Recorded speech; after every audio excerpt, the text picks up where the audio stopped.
إن الحمد لله نحمده ونستعينه ونستغفره ونعوذ بالله من شرور أنفسنا ومن سيئات أعمالنا من يهده الله فلا مضل له ومن يضلله فلا هادي له أشهد أن لا إله إلا الله وحده لا شريك له وأشهد أن محمدا عبده ورسوله الذي لا نبي ولا رسول بعده اللهم صل على سيدنا محمد وعلى آل سيدنا محمد يا أيها الذين آمنوا اتقوا الله حق تقاته ولا تموتن إلا وأنتم مسلمون قال الله تعالى في كتابه الكريم وهو أصدق القائلين أعوذ بالله من الشيطان الرجيم بسم الله الرحمن الرحيم قد أفلح المؤمنون الآية. Hadirin sidang Jumat yang berbahagia, pertama dan yang paling utama, mari kita bersama-sama untuk menghadirkan rasa syukur kita kepada Allah Subhanahu wa Ta'ala, karena Allah masih memudahkan kepada kita semuanya untuk bersama-sama berkumpul di tempat yang insya Allah turunkan rahmat dan keberkahannya. Allah masih memberikan kepada kita kesempatan untuk memuji namanya. Allah juga masih memberikan kesempatan lisan ini senantiasa berzikir atas namanya. Itu merupakan satu kenikmatan yang begitu sangat besar yang Allah berikan kepada kita. Karena ada sementara orang yang kemudian untuk mengucapkan kalimat Allah saja mereka sangat susah sekali. Bahkan Allah pun masih memberikan kepada kita, ketika kalimat Allah disebutkan maka bergetar hati kita semuanya karena takut kepada Allah Subhanahu wa Ta'ala. Ini merupakan nikmat yang begitu sangat besar yang Allah berikan kepada kita, yang patut senantiasa kita syukuri dengan cara menjalankan setiap perintah dan menjauhi setiap larangannya. Selawat serta salam akan selalu tercurah limpahkan kepada baginda alam Habibana wa Nabiyana Muhammad sallallahu alaihi wasallam. Semoga juga tercurah kepada keluarganya, para sahabatnya, para tabi'in, atba'ut tabi'in, dan semoga kepada kita yang senantiasa terus mengikuti setiap ajaran-ajarannya. Amin ya rabbal alamin. Hadirin sidang Jumat yang berbahagia, kita tahu di dalam kehidupan ini akan bergantinya yang namanya untung dan juga rugi. Begitulah kehidupan itu berputar. Bagi seorang pedagang atau seorang pebisnis, boleh jadi ada saat-saat di mana mereka merasakan untung, di mana juga mereka merasakan rugi. Begitulah kehidupan saling berganti. Mustahil ada satu perniagaan di dunia ini yang senantiasa terus untung. Begitu juga mustahil ketika perdagangan itu dilakukan selalu rugi. Maka Allah pergilirkan keduanya untuk menguji manusia. Tetapi hadirin yang dirahmati Allah Subhanahu wa Ta'ala, Allah ternyata mengajarkan kepada kita, atau bahkan Allah menetapkan kepada kita bahwa orang-orang yang beriman itu adalah orang-orang yang senantiasa beruntung. Masya Allah. Kita lihat di dalam surah Al-Mu'minun, surah orang-orang yang beriman. Kalau diartikan, kalimat pertama atau ayat pertama yang tersebutkan di ayat itu atau di surah itu adalah qad aflahal mu'minun. Masya Allah. Sebelum berbicara hal-hal yang lain, Allah sebutkan terlebih dahulu penegasan kepada manusia, sungguh orang-orang beriman itu telah beruntung. Masya Allah. Bahkan nanti di ayat yang lain kita juga menemukan ada kalimat ulaika ala hudam mir rabbihim wa ulaika humul muflihun, untuk menggambarkan orang-orang yang bertakwa kepada Allah. Surah Al-Baqarah ayat kelima. Allah menetapkan orang beriman di surah Al-Mu'minun ayat 1 bahwa mereka adalah orang beruntung. Allah pun menetapkan orang-orang takwa di ayat kelima surah Al-Baqarah, mereka juga orang-orang beruntung. Masya Allah. Lalu apa hubungannya dan apa hikmahnya ketika kita tahu realitanya bahwa untung dan rugi itu senantiasa ada, bahkan dipergilirkan, tapi di sisi lain Allah menetapkan kita adalah orang-orang yang beruntung. Maka hadirin yang dirahmati Allah Subhanahu wa taala, boleh jadi ini adalah salah satu di antara hikmahnya. Yang pertama, Allah ingin mengajarkan kepada orang-orang beriman tentang rasa optimisme di dalam kehidupan. Allah ingin jadikan orang-orang beriman itu tidak putus terhadap asa atau tidak putus terhadap rahmat Allah Subhanahu wa taala.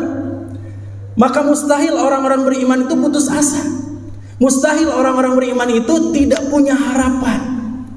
Kenapa? Karena Allah sudah sebutkan kalian itu adalah orang-orang beruntung. Masya Allah. Maka bagaimana kaitannya dengan adanya untung dan rugi tadi? Maka kita ingat dengan sabda Nabi SAW. Rasul pernah menyebutkan bahwa segala persoalan atau segala urusan orang-orang beriman itu sangat ajaib, kata Nabi. Karena setiap urusan mereka itu semuanya baik. Ketika mereka ditimpa satu kesusahan, maka mereka akan bersabar. Ketika mereka ditimpa atau diberikan kenikmatan demi kenikmatan, maka mereka akan bersyukur. Begitulah Nabi SAW menyampaikan kepada kita. Bukankah ini ciri orang-orang beruntung itu? Ketika mereka merasakan kerugian dunianya dari perniagaan-perniagaan yang dilakukannya, maka mereka akan senantiasa bersabar dan mengintrospeksi diri. Ada yang salah mungkin dari cara saya untuk menjalankan bisnis ini. Masya Allah. Bahkan hadirin yang dirahmati Allah Subhanahu wa taala, di dalam kegagalan atau di dalam kerugian itu pun ternyata ada keberuntungan. Coba kita lihat bagaimana Nabi SAW berperang. Di antara perang-perang Nabi tidak semuanya itu menang, juga tidak semuanya kalah. Kadang Nabi mengalami kemenangan dengan peperangan-peperangan yang dilakukan. Kadang juga Nabi merasakan kekalahan demi kekalahan dari apa yang dilakukan oleh beliau dan para sahabat itu. Para ulama mengisyaratkan satu hikmah yang begitu luar biasa. Apa hikmahnya? Kenapa Nabi yang dekat dengan Allah, kalau doa pun langsung diijabah oleh Allah, tinggal minta kepada Allah, ya Allah menangkan kami atas agama ini. Bisa saja Nabi berdoa seperti itu. Tetapi karena usaha manusia itu tergantung kepada bagaimana kita untuk mengusahakannya, sehingga hasil yang didapatkan sesuai dengan apa yang kita usahakan.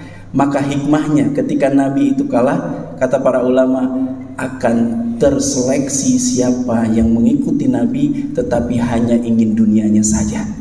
Maka terseleksi orang-orang yang munafik di antara para sahabat, dan tentu bukan sahabat yang disebut orang munafik itu. Maka bergugurlah orang-orang munafik itu. Hanya orang-orang yang teguh dengan Rasulullah SAW ketika Rasul mendapati kekalahan dalam perang-perangnya. Masya Allah. Maka di dalam kegagalan pun ternyata ada kemenangan. Karena dengan itu kaum muslimin semakin solid. Orang-orang yang kemudian munafik itu keluar dari agama itu. Maka Nabi tidak dibingungkan kembali, tidak dirusuhkan kembali dengan orang-orang yang merusuh di dalam, yaitu orang-orang munafik itu.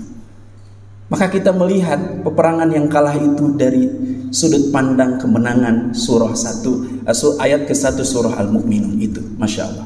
Hadirin yang dirahmati Allah Subhanahu wa ta'ala. Yang kedua hikmahnya adalah Allah sedang mengajarkan kepada kita bahwa keberuntungan itu tidak dipandang dari segi materi. Kemenangan, kesuksesan tidak dipandang dari segi materi. Karena kalau kita lihat surah Al-Baqarah ayat ke-5 yang menyebutkan bahwa ulaika ala hudam mir rabbihim wa ulaika humul muflihun, itu ciri-ciri orang bertakwa itu dilihat dari ayat kedua sampai ayat keempat. Tidak ada satupun yang berbicara tentang dunia, tidak ada satupun yang berbicara tentang materi dunia. Semuanya tentang keimanan kepada Allah Subhanahu wa ta'ala. Alladzina yu'minuna bil ghaib wa yuqimunas shalah wa mimma razaqnahum yunfiqun walladzina yu'minuna bima unzila ilaika wa ma unzila min qablik wa bil akhirati hum yuqinun. 5 ciri orang-orang yang bertakwa yang kemudian diakhiri dengan kalimat ulaika ala hudam mir rabbihim wa ulaika humul muflihun. Tidak ada satupun yang berbicara tentang materi dunia. Apa maksudnya? Maksudnya adalah ketika kita ditakdirkan oleh Allah Subhanahu wa taala dengan rezeki yang menurut kita sedikit, kemudian Allah takdirkan kita juga tidak memiliki pangkat jabatan apapun itu, maka ketika lihat orang lain yang mendapatkan itu semua, tidak insecure diri kita. Jangan merasa diri kita adalah orang-orang yang tidak beruntung di muka bumi ini. Allah sedang mengajarkan itu kepada kita. Hadirin yang dirahmati Allah. Di sisi lain juga ketika kita mendapatkan nikmat-nikmat dari Allah Subhanahu wa taala, maka kita tidak menyepelekan orang-orang yang diberikan nikmat menurut kita sedikit. Karena menurut Allah masing-masing memiliki kadar yang kemudian itu pas bagi mereka. Maka hadirin yang dirahmati Allah Subhanahu wa taala, ayat pertama dari surah Al-Mu'minun mengajarkan kepada kita tentang itu semuanya. Semoga Allah Subhanahu wa taala menjadikan diri kita orang-orang yang merasa di dunia ini menjadi orang-orang yang senantiasa menang. Barakallahu li wa lakum.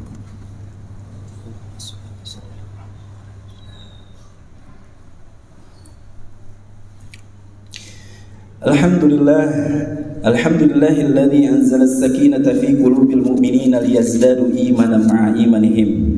Asyhadu an la ilaha illallah wahdahu la syarika lah. Wa asyhadu anna Muhammadan 'abduhu wa rasuluhu alladzi la nabiyya wa la rasula ba'dah. Allahumma shalli 'ala sayyidina Muhammad wa 'ala ali sayyidina Muhammad. Ya ayyuhalladzina amanu ittaqullaha haqqa tuqatih wa la tamutunna illa wa antum muslimun. Hadirin sidang Jumat yang berbahagia, di khutbah yang kedua ini mari kita bersama-sama untuk merenungi diri kita. Semoga Allah Subhanahu wa taala melihat diri kita menjadi orang-orang yang senantiasa beruntung. Keberuntungan yang utama yang disebutkan oleh Syekh Al-Sankiti di dalam Adwaul Bayan, kata beliau adalah ay fazu wa dhafiru bi khairid dunya wal akhirah.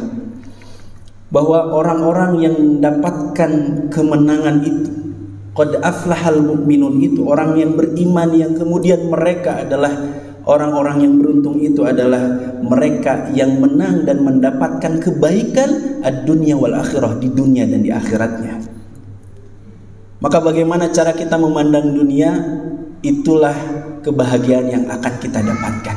Dan Allah sudah ajarkan kepada kita bahwa memandang dunia ini tidak lebih mulia daripada hal-hal yang hina di muka bumi ini. Rasulullah SAW sering menggambarkan tentang bagaimana harusnya kita memandang dunia ini. Ketika ada kambing, kemudian kambing ini menjadi bangkai, maka Rasulullah bertanya kepada para sahabat, maukah engkau aku berikan kambing ini secara gratis kepadamu? Maka para sahabat menjawab, tidak ya Rasulullah, kami jijik melihat itu. Begitulah dunia. Kata Rasulullah SAW, begitulah dunia. Ketika Allah memberikan dunia itu adalah ujian bagi kita. Masya Allah.